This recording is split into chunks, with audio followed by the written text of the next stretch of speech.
दोस्तों, क्या आपने कभी सोचा है कि गरीबी से बाहर निकलना इतना मुश्किल क्यों लगता है?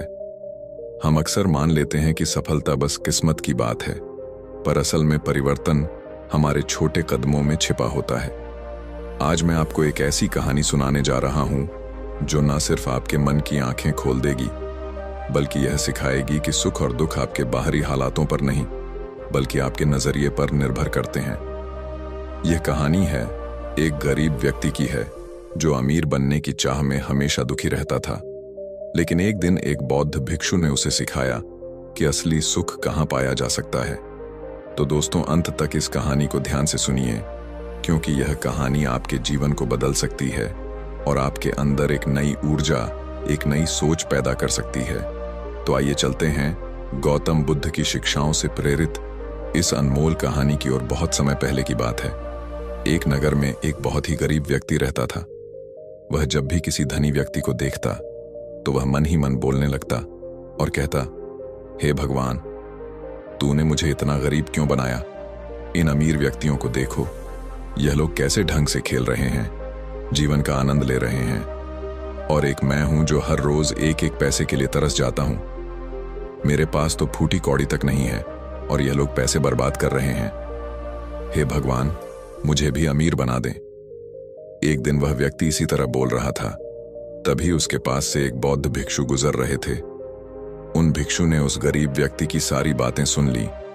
फिर वह बौद्ध भिक्षु उस व्यक्ति से कहते हैं, क्या बात है भंते, तुम इतने परेशान क्यों हो? तुम इतने दुखी क्यों लग रहे हो? क्या कोई तकलीफ है तुम्हें? तभी वह व्यक्ति कहता है, हे गुरुदेव, मैं बहुत दुखी हूं, मैं बहुत गरीब हूं। मेरे पास तो खाने के लिए पैसे नहीं बचते। मैं एक एक पैसे के लिए तरस जाता हूं। इस दुनिया में मेरा कोई नहीं। मैं सुखी होना चाहता हूं। मुझे सुखी होना है, मुझे अमीर होना है।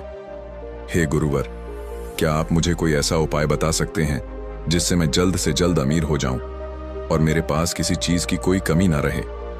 उस व्यक्ति की यह बात सुनकर बौद्ध भिक्षु ने उस व्यक्ति की तरफ ध्यान से देखा और फिर उस व्यक्ति को कहते हैं, भंते, तू मेरे साथ चल। इतना कहकर वह भिक्षु उस गरीब व्यक्ति को एक अमीर व्यक्ति के घर ले गए। उस अमीर के घर को देखकर उस गरीब व्यक्ति की आंखें फटी की फटी रह गईं। उस गरीब व्यक्ति ने उन भिक्षु से कहा, हे गुरुवर, इतना अमीर होने के लिए तो मैं कुछ भी कर सकता हूं।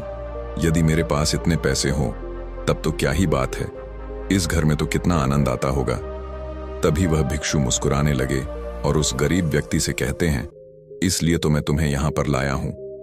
इतना कहते हुए भिक्षु उस व्यक्ति को उस घर के मालिक के पास ले जाते हैं और उस अमीर व्यक्ति से कहते हैं, तुम्हारे पास तो इतनी धन दौलत है, इतना आलीशान घर और सारे ऐशो आराम है, क्या तुम सुखी हो?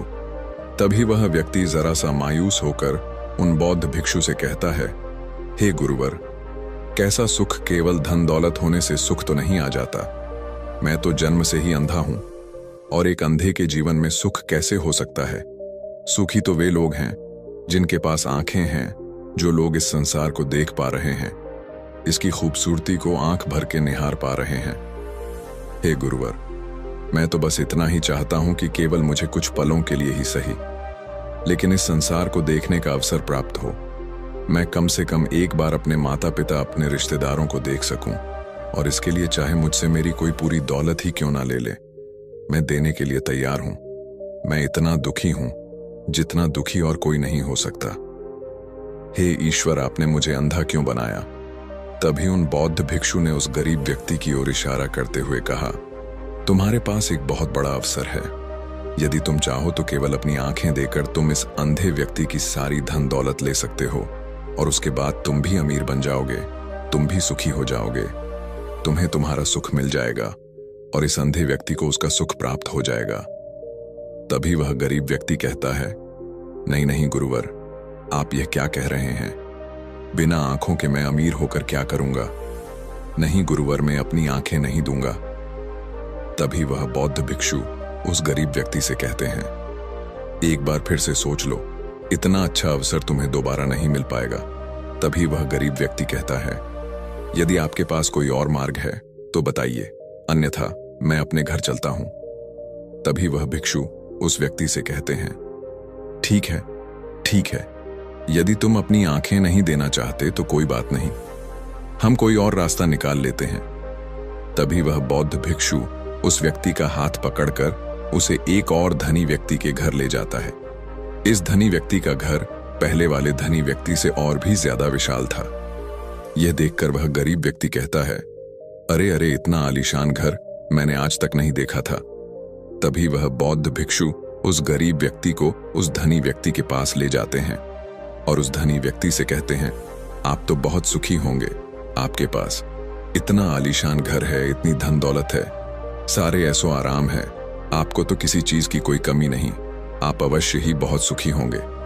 तभी वह धनी व्यक्ति मायूस होकर उन बौद्ध भिक्षु से कहता है, आप ये कैसी बातें कर रहे हैं? आप तो जानते हैं कि मेरे दोनों हाथ काम नहीं करते, मैं अपाहिज हूं। ये जो इतनी धन दौलत आप देख रहे हैं, इन्हें देकर भी मैं अपने हाथ वापस नहीं ला सकता, तो ऐसे में यह धन दौलत मेरे किस काम की? इससे तो अच्छा होता कि ईश्वर ने भले ही मुझे गरीब बनाया होता, लेकिन कम से कम मेरे दोनों हाथ मुझे सही दे देता। ना जाने भगवान ने मुझे क्यों अपाहिज बना दिया। जितना दुखी मैं हूं, उतना दुखी और कोई नहीं होगा। तभी एक बार फिर उन बौद्ध भिक्षु ने उस गरीब व्यक्ति की ओर इशारा करते हुए कहा, भंते, तुम्हारे पास एक और मौका है। यदि तुम चाहो तो अपने दोनों हाथ देकर इस अमीर व्यक्ति की सारी धन दौलत ले सकते हो। क्या कहते हो? क्या तुम तैयार हो? और अब की बार तो तुम्हें आंखें भी नहीं देनी होंगी, तुम्हारी आंखें तुम्हारे साथ ही रहेंगी। तभी वह गरीब व्यक्ति उन बौद्ध भिक्षु से कहता है, अरे महाराज, आप ये क्या कह रहे हैं? एक अपाहिज होकर मैं इस धन दौलत का क्या करूंगा? क्या आपके पास कोई ऐसा अमीर व्यक्ति नहीं है जिसका पूरा शरीर भी स्वस्थ हो और उसके पास बेशुमार धन दौलत भी हो? तभी वह बौद्ध भिक्षु उस व्यक्ति का हाथ पकड़ करके उसे तीसरे अमीर व्यक्ति के पास ले जाते हैं। उस अमीर व्यक्ति के पास उसका अपना महल था। यह देखकर वह गरीब व्यक्ति उन बौद्ध भिक्षु से कहता है, हे गुरुवर, यह तो अवश्य ही बहुत सुखी होगा। इसके पास तो इतना आलीशान महल है, इसके पास तो इतनी सारी धन दौलत है, यह अवश्य ही बहुत खुश रहते होंगे, इनका जीवन तो आनंद में होगा। तभी वह बौद्ध भिक्षु उस गरीब व्यक्ति को उस धनी व्यक्ति के पास ले जाते हैं और फिर उस धनी व्यक्ति से कहते हैं, आप तो अवश्य ही खुश रहते होंगे, क्योंकि आपके पास इतना आलीशान महल है, इतनी सारी धन दौलत है, आपके पास तो सारी सुख सुविधाएं भी हैं, आपका जीवन तो आनंद में बीतता होगा। इसके जवाब में वह अमीर व्यक्ति कहता है, हे गुरुवर, कैसा आनंद, मुझ जैसा दुखी इस दुनिया में और कोई नहीं होगा। मैं आज बहुत दर्द में हूं। मेरी पत्नी ने मुझे धोखा दे दिया है, वह किसी और से प्रेम करती है जो मुझसे भी अमीर है। आज मुझे समझ आया कि यह धन दौलत कभी किसी को सुख दुख नहीं दे सकती, और जब मन में दुख हो तो यह धन दौलत किस काम की मुझसे सुखी? तो वह गरीब इंसान होगा जिसकी पत्नी कम से कम उसके साथ तो है, वह उसके साथ वफादार तो है। आज मैंने तय कर लिया है कि मैं अपनी पत्नी और उसके प्रेमी की हत्या कर दूंगा। यह सुनकर वह भिक्षु उस अमीर व्यक्ति से कहते हैं, इससे पहले कि तुम ऐसा कदम उठाओ, कम से कम मुझे भोजन तो करवा जाओ और भोजन की व्यवस्था करो, और साथ में कुछ कांच के टुकड़े भी ले आना। वह धनी व्यक्ति सभी साधु संतों का बहुत आदर करता, इसलिए वह उन बौद्ध भिक्षु की बात मान जाता है। लेकिन वह यह नहीं समझ पाता कि आखिर उन बौद्ध भिक्षु ने खाने के साथ कांच के टुकड़े क्यों मंगवाए हैं। लेकिन जैसा कि उन बौद्ध भिक्षु ने कहा था, वह अमीर व्यक्ति उसी प्रकार खाने की व्यवस्था कर देता है। वह भोजन के साथ कुछ कांच के टुकड़े लेकर उन बौद्ध भिक्षुओं के पास पहुंचता है। तभी वह बौद्ध भिक्षु, वह गरीब व्यक्ति और वह धनी व्यक्ति तीनों एक साथ भोजन करने बैठते हैं, और उसी समय बौद्ध भिक्षु कुछ कांच के टुकड़े उठाकर उस अमीर व्यक्ति के भोजन में मिला देते हैं और उससे कहते हैं, लो, अब तुम इसे खा सकते हो। वह अमीर व्यक्ति अचंभित हो गया और उन बौद्ध भिक्षु से कहता है, हे गुरुवर, आप यह क्या कह रहे हैं? इस खाने में तो कांच के टुकड़े आपने मिलाए हैं, इस भोजन को मैं कैसे खा सकता हूं? यदि यह भोजन मैं करूंगा तो इससे मुझे बहुत तकलीफ होगी और हो सकता है कि मेरी मृत्यु भी हो जाए। तभी वह भिक्षु मुस्कुराने लगे और उस अमीर व्यक्ति से कहते हैं, तुम्हें यह बात तो समझ में आ गई, लेकिन तुम्हें यह बात नहीं समझ में आती कि अगर इस भोजन को खाना है तो इस भोजन के कांच के टुकड़ों को तुम्हें निकालकर अलग करना ही होगा। तभी यह भोजन तुम्हारे खाने योग्य बनेगा, और तब यह भोजन तुम्हें कोई तकलीफ नहीं देने वाला, बल्कि तुम्हें सुख ही प्रदान करेगा। इस पर वह अमीर व्यक्ति अचरज में उन बौद्ध भिक्षु से कहता है, हे गुरुवर, आखिर आप क्या कहना चाहते हैं? तभी वह बौद्ध भिक्षु उस अमीर व्यक्ति से कहते हैं, ऐसे लोग जो कांच के टुकड़े के समान हैं, यदि तुम उनके साथ चिपके रहोगे तो तुम्हें दर्द तो अवश्य ही होगा। जिस प्रकार यह कांच का टुकड़ा मिला हुआ भोजन तुम्हें दर्द प्रदान करेगा, इसीलिए इसका समाधान तो यही है कि तुम इन कांच के टुकड़ों को भोजन से अलग कर दो और जो है उस पर ध्यान दो, अर्थात कि तुम उन लोगों को भूल जाओ जो तुम्हारे जीवन में नहीं है और उन लोगों पर ध्यान दो जो इस समय तुम्हारे साथ है, जैसे कि तुम्हारी पुत्री, वह भी तो तुम्हारे प्यार की भूखी है। क्या तुम्हारा यह कर्तव्य नहीं है कि तुम उसका ख्याल रखो, उसकी परवरिश करो? आगे भिक्षु उस अमीर व्यक्ति से कहते हैं, सुख तो तुम्हारे पास ही है, बस इन कांच के टुकड़ों को, अर्थात अपनी पत्नी और उसके प्रेमी की हत्या करने का यह विचार अपने मन से निकाल दो था। यह कांच के टुकड़ों से मिला हुआ भोजन के समान ही होगा और इसका परिणाम भी बहुत भयानक होगा। वह भिक्षु इतना कहकर शांत हो गए और उस अमीर व्यक्ति को भी उन भिक्षु की बात समझ में आ गई। उन्होंने तुरंत ही उन बौद्ध भिक्षु के चरण छुए और वह अमीर व्यक्ति कहने लगा, हे गुरुवर, आपने मुझे पाप करने से बचा लिया है, मैं आपका बहुत बहुत आभारी हूं। उसके बाद वह भिक्षु उस गरीब व्यक्ति को लेकर आगे की ओर निकल जाता है। तभी रास्ते में वह गरीब व्यक्ति उन भिक्षु से कहता है, हे गुरुवर, क्या इस दुनिया में ऐसा कोई नहीं है जो सुखी हो? तब वह भिक्षु उस गरीब व्यक्ति से कहते हैं, भंते, आखिर तुम सुखी क्यों नहीं हो? इस पर वह गरीब व्यक्ति कुछ देर के लिए सोच विचार करता है, लेकिन उसके पास कोई जवाब नहीं होता। तभी वह बौद्ध भिक्षु उस गरीब व्यक्ति से कहते हैं, क्योंकि तुम्हें वह चाहिए जो तुम्हारे पास नहीं है, तुम्हारे पास धन नहीं है और तुम्हें धन चाहिए, अमीर होना चाहते हो। तुम्हें लगता है कि वह तुम्हें सुख देगा, लेकिन तुम इस वास्तविकता को भी भूल रहे हो कि बाद में तुम्हें दुख भी वही देगा। जैसे कि जब हम पहले एक अमीर व्यक्ति के पास पहुंचे थे तो उसके पास आंखें नहीं थीं। उसके पास जो नहीं था वह उसके लिए बिलक रहा था, जबकि उसके पास तो बेशुमार धन दौलत थी और उसका पूरा शरीर भी पूरी तरह से स्वस्थ था, लेकिन उसका ध्यान उस पर नहीं था। वह उसे छोड़कर उन चीजों के पीछे भाग रहा था जो उसके पास नहीं थी। इसी तरह से दूसरे अमीर व्यक्ति के पास आंखें थीं, धन दौलत भी थी, लेकिन हाथ नहीं थे। इसी प्रकार जो चीज उसके के पास थी वह उसका आनंद नहीं ले रहा था, बल्कि वह तो इस दुख में था कि उसके पास उसके हाथ नहीं है। और ठीक इसी प्रकार से तीसरा अमीर व्यक्ति भी दुखी था, क्योंकि उसके पास तो धन दौलत भी थी, ऐशो आराम भी था और उसके पास तो उसका पूरा शरीर भी था। वह पूरी तरह से स्वस्थ और तंदुरुस्त भी था, लेकिन फिर भी वह दर्द में था, क्योंकि उसे उसकी पत्नी ने धोखा दे दिया था, जो उसकी कभी हो ही नहीं सकती थी। जो स्त्री केवल धन के लिए किसी और के साथ भाग जाए, क्या वह उसका साथ कभी दे सकती थी? नहीं। लेकिन उस अमीर व्यक्ति के पास जो था, अर्थात उसकी पुत्री, वह उसके बारे में सोच ही नहीं रहा था।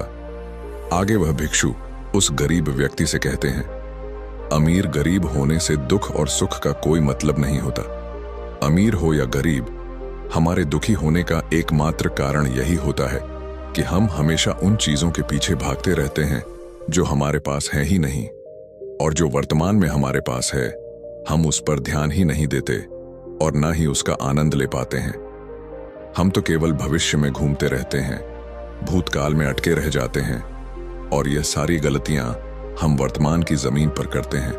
और यही कारण है कि तुम कभी आनंदित हो ही नहीं पाते, तुम कभी खुश नहीं रह पाते, क्योंकि जो आनंद का समय है, अर्थात वर्तमान का समय, वह तो यूं ही नष्ट हो जाता है। तभी आगे वह भिक्षु उस गरीब व्यक्ति की ओर इशारा करते हुए कहते हैं, भंते, तुम मुझे यह बताओ, क्या तुम्हारे पास उन तीनों अमीर व्यक्तियों के दुखों में से कोई एक भी दुख है? तभी वह गरीब व्यक्ति सोच विचार कर उन भिक्षु से कहता है, नहीं गुरुवर, मेरे पास उन अमीर व्यक्तियों के दुख में से कोई भी दुख नहीं है। इस पर भिक्षु उस गरीब व्यक्ति से कहते हैं, तो फिर तुम दुखी क्यों हो? इसका जवाब देते हुए वह गरीब व्यक्ति उन भिक्षु से कहता है, हे गुरुवर, भले ही मैं उनके मुकाबले सुखी हूं, पर क्या धन कमाना या धन प्राप्त करने की इच्छा नहीं होनी चाहिए? क्या मुझे अपने वर्तमान को इसी तरह से स्वीकार कर लेना चाहिए? क्या मुझे हमेशा इसी तरह से गरीब रहना चाहिए? तभी मुस्कुराते हुए उस गरीब व्यक्ति से कहते हैं, वर्तमान क्षण का आनंद लो। वर्तमान में ही ऐसे कर्म करो जिससे तुम्हारा भविष्य सुधर सके। लेकिन ऐसी चीजों के पीछे व्यर्थ समय ना गावा जो तुम्हारे पास आज नहीं है। जो तुम्हारे पास आज है उसका आनंद लो, और जो तुम पाना चाहते हो उसके लिए केवल कर्म करो, और उस कर्म का फल तुम्हें भविष्य में मिलेगा। यानी इसकी चिंता में भी मत करना, क्योंकि यदि तुम इसकी चिंता में रहोगे तो कभी सुखी नहीं रह पाओगे। भले ही हालात कितने भी बुरे क्यों ना हो, केवल अपने आज पर ध्यान दो और अपने कर्म पर मन लगाकर करो। इतना कहकर वह भिक्षु शांत हो गए, और गरीब व्यक्ति को भी उन बौद्ध भिक्षु की बात अच्छी तरह से समझ में आ चुकी थी। वह यह समझ चुका था कि अब से उसे अपने वर्तमान पर ध्यान देना है, उसे अपने वर्तमान को सुधारना है। उसके बाद उस गरीब व्यक्ति ने उन बौद्ध भिक्षु को प्रणाम किया और वापस अपने घर लौट गया। अब से वह गरीब व्यक्ति यह सोचकर हमेशा खुश रहने लगा कि कम से कम वह उन 3 अमीर व्यक्तियों से अधिक खुश है। उसके पास अधिक खुशियों की वजह है।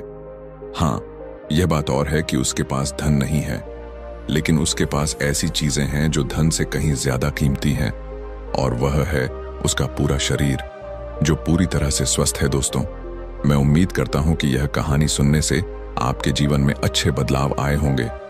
दोस्तों, इस कहानी से आपने क्या समझा? अपने विचारों को, अपने भावनाओं को एक कमेंट के माध्यम से जरूर बताएं। क्या पता आपके एक कमेंट से किसी का जीवन बदल जाए। धन्यवाद और नमो बुद्धाय।